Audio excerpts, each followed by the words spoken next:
Hey everyone, welcome. This is Ian from UKEARTSWORK.info talking today on that wonderful, interesting subject, ironic face, carnets. Why am I doing this today? It's the 1st of February 2021 because we updated the website and that page in particular is relevant to this particular video. So, a carnet, what is it?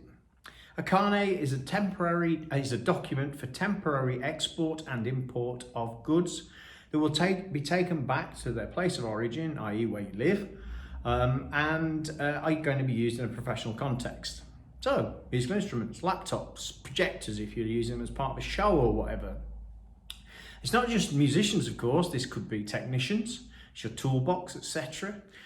This could be filmmakers, cameras, etc. So it's anything used in a professional context. Obviously for us in the creative industries, it's relatively clear what that means. You need it for going from the EU, if you're an EU citizen, into the UK, and in the other direction. The carnet can be up to 1 year in length and can be used for multiple entry. You would normally get a booklet of forms that you would fill in each time you go through customs.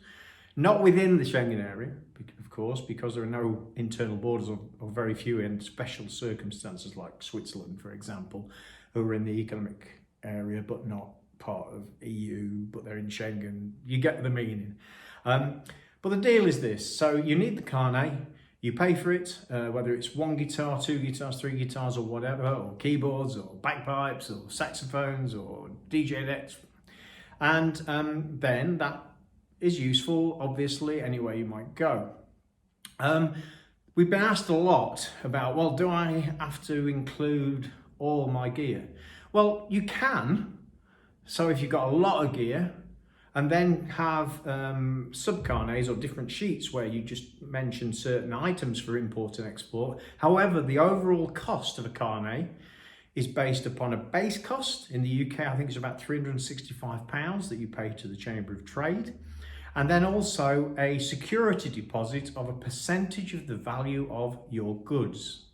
So obviously, if you've got a studio full of gear and you might want to take this and that and whatever, then you could put it all on it, but it will cost a lot more than being specific about maybe just the gear that you'd regularly travel with.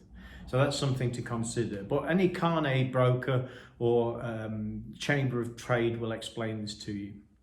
It's relatively straightforward. I've also been asked, well, I'm going on tour with my band and can we do a band carnet? Well, yeah, of course you can. You have to list every item of gear that you're going to take within the band context.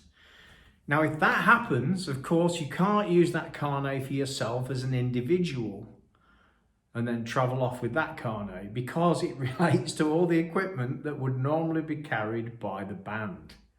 I mean, there are some inventive ways around this, but that is essentially where we are. So, to summarise, yes, you need an ATA carnet for professional use of equipment. You need it going into the UK from the EU and the EU into the UK. Sorry, UK into EU. Yes, that right. You get what I mean anyway. But remember, those carnets can be used anywhere where they are required around the world. So although they are a pain in the ass administratively and also there is a cost attached, at least they are usable around the world, except in a couple of places. But I'll not go into that, it's a bit more complex. We're talking about EU, UK. Once again, if you've any questions, do let us know. We regularly update the site. The other thing that I've mentioned several times, and I'll say it again within the context of this, is that if you're traveling with anything, and instruments mainly, this covers, anything that contains a rare wood or an endangered species, so it could be ebony, could be rosewood, could be ivory, then you must have a CITES certificate for that instrument.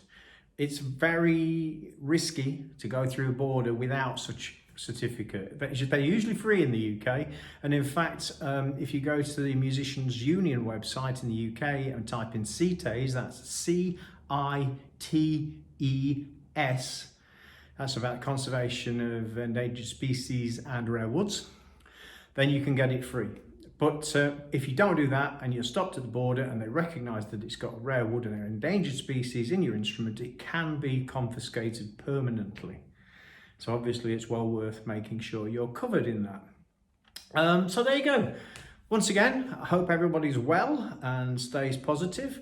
And who knows, down the line we may have a situation where there are side deals between the UK and the EU on this and other aspects of what we're talking to you about.